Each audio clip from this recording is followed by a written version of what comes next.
Proverbs 6. My child, if you have been a guarantor for your friend, if you have given your handshake for a stranger, you have been trapped by the words of your mouth, snared by the words of your mouth. Do this, therefore, my child, and be rescued, for you have come into your fellow's hand. Go, humble yourself before him, and placate your fellow. Give not sleep to your eyes, nor slumber to your eyelids. Be rescued like a deer from the hunter's hand, and like a bird from the fowler. Go to the ant, you sluggard. See its ways, and grow wise. Though there is neither officer, nor guard, nor ruler over her, she prepares her food in the summer, and stores up her food in the harvest time. How long will you recline, O sluggard? When will you arise from your sleep? A little slumber, a little fondling of the hands to recline, and your poverty will come like a traveler, and your loss like a shield bearer. The lawless man is a man of iniquity. He goes forth with distortion of the mouth. He winks his eyes, shuffles with his feet, points with his fingers. Duplicity in his heart. He plots evil all the time. He stirs up strife. Therefore his misfortune will come suddenly. He will be broken in an instant without healing. Hashem hates these six, but the seventh is the abomination of his soul. Haughty eyes, a false tongue, and hands shedding innocent blood. A heart plotting iniquitous thoughts, feet hastening to run to evil. A false witness spouting lies, and one who stirs up strife among brothers. Heed, my son, the command of your father, and do not forsake the teaching of your mother. Tie them to your heart always, entwine them upon your neck. As you go forth, it will guide you. As you recline, it will protect you. And when you awake, it will converse with you. For a commandment is a lamp, and the Torah is light. And reproving discipline is the way of life, to guard you from an evil woman, from the smoothness of a foreign woman's tongue. Do not desire her beauty in your heart, and do not let her captivate you with her eyelids. Because, for the sake of a licentious woman, one may beg for a loaf of bread. An adulterous woman can ensnare a precious soul. Can a man draw fire into his bosom without his clothes being burned? Can a man walk on coals without his feet being scorched? So is one who consorts with his fellow's wife. Anyone who touches her will not be exonerated. A thief is not overly scorned if he steals to satisfy his soul when he is hungry. When he is found, he would even pay sevenfold, even give all the wealth of his house. But he who commits adultery with a woman is lacking an understanding heart. A destroyer of his soul will do this. Plague and shame will he find, and his disgrace will not be erased. For jealousy ignites a husband's wrath, and he will not have mercy on the day of revenge. He will not be appeased by any ransom, and will not relent, though the bribe may be great. Proverbs 7. My child, heed my words, and store up my commandments with yourself. Heed my commandments and live, and heed my Torah as the apple of your eyes. Bind them on your fingers. Inscribe them on the tablet of your heart. Say to wisdom, you are my sister, and call understanding a friend, that they may safeguard you from a forbidden woman, from a foreign woman who makes her words glib. For I have looked out from the window of my house through my lattice, and I saw among the fools. I discerned among the youths a lad who lacked an understanding heart, passing through the marketplace near her corner. And he strode toward her house, in the twilight, as daylight wanes, in the blackness of night and darkness. Then, behold, a woman approached him, with the nakedness of a harlot and with siege in her heart. She is tumultuous and rebellious. Her feet do not dwell at home. Sometimes in the courtyard, sometimes in the streets, she lurks at every corner. She seized him and kissed him. She thrust forth her face and said to him, I had vowed to bring peace offerings, and today I have fulfilled my vow. That is why I went out toward you, to seek your countenance.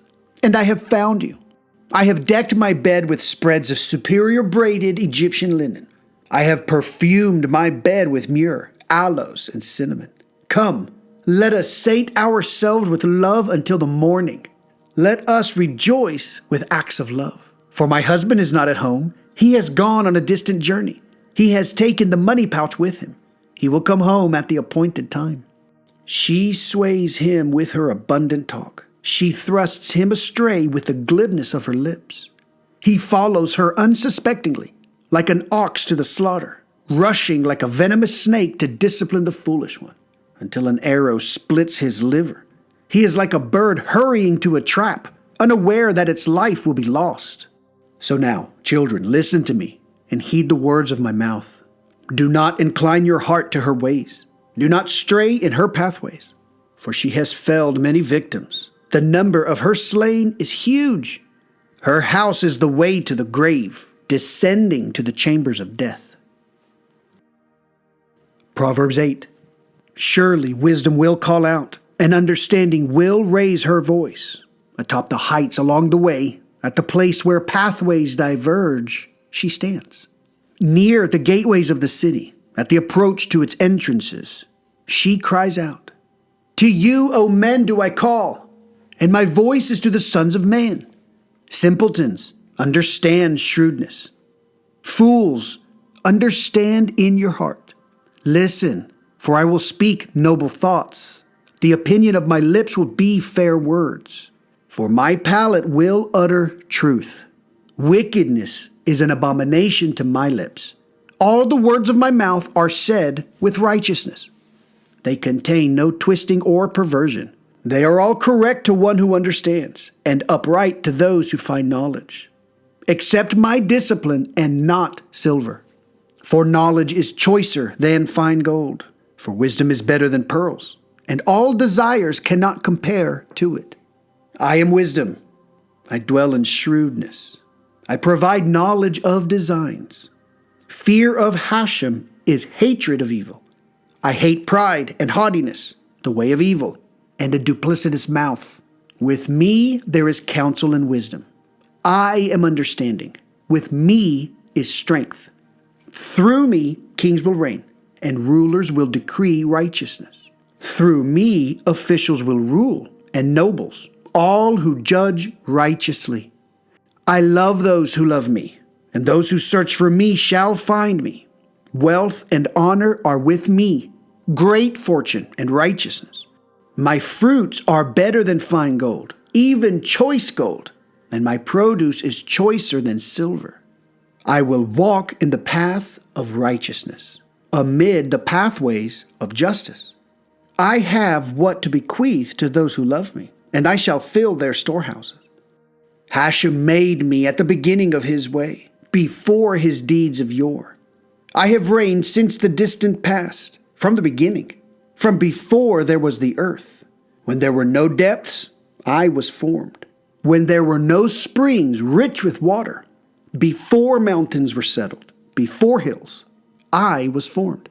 When he had not yet made the earth and its environs, or the first dust of the inhabited world, when he prepared the heavens, I was there. When he etched out the globe upon the face of the depths, when he strengthened the heavens above, when he fortified the well springs of the depths, when he set for the sea its limit, so that the waters would not transgress his word, when he forged the foundations of the earth, when I was his nursling, I was then his delight every day, playing before him at all times, playing in the inhabited areas of his earth. My delights are with mankind. And now, children, listen to me. Praiseworthy are those who heed my ways. Hearken unto discipline and grow wise, and do not reject wisdom. Praiseworthy is the person who listens to me, who hasten to my doors every day to guard the doorposts of my entrances. For one who finds me has found life, and he has elicited favor from Hashem. But one who sins against me despoils his soul. All who hate me love death. Proverbs 9. With all forms of wisdom did she build her house. She carved out its 7 pillars. She prepared her meat, mixed her wine, and also set her table. She has sent out her maidens. She announces upon the wings of the city heights, "Whoever is a simpleton, let him turn here. As for the one who lacks an understanding heart," she says to him, "Come, partake of my food, and drink of the wine that I have mixed. Leave your paths, O simpletons, and live, and stride in the way of understanding. But one who chastises the scoffer acquires shame for himself, and he who rebukes the wicked acquires a blemish. Do not rebuke a scoffer, lest he hate you. Rebuke a wise man, and he will love you. Give wisdom to a wise man, and he will become even wiser. Make wisdom known to the righteous, and he will add to his learning. The beginning of wisdom is fear of Hashem, and knowledge of the sacred is the essence of understanding. For through me your days will be increased, and they will add years of life to you. If you have become wise, you have become wise for your own good. But if you have scoffed, you alone will bear responsibility. The woman of foolishness is tumultuous, the woman of simpleness who does not know anything. She sits at the entrance of her house, on a chair at the city heights, to call out to the passerby who make their ways upright.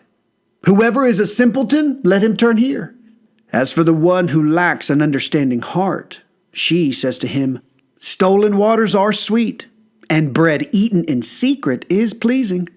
But he does not know that dead men are there, that those she invites are in the deepest grave. Okay then, here's my question. Are people saying to themselves when they're looking in the mirror, today I'm going to be a lazy, worthless failure? So to be wise is to be a hard worker, to be trustworthy, to be honest. And these are good things. So the person who lacks wisdom may not necessarily look in the mirror and say to themselves, I'm a fool. It's possible that the blindness that is spoken in all of these other books may also exist in the eyes of these fools. They are liars. They are fakes. They are hypocrites. They are the cause of problems. They are the source of deception. So if Solomon says that the first step in attaining wisdom is searching for it, then this book is not written for fools. However, when he is describing the fools, is he describing us in an indirect way? We do not want to be that person. So the instructions to acquire knowledge is study these words, hold dear the commandments, put the idea of being a good person on the tablet of your heart. Or you can do all of these miserable and horrible things, and then you can see for yourself, it's horrible, it sucks. I'm not going to do this anymore. And then you come back to this book and you read it. These words will have some credibility then. So, successfully navigating this thing we call life requires understanding the steps of the dance routine. Now, why is this a challenge? Recognizing that wisdom is the key that allows a person to defeat temptation.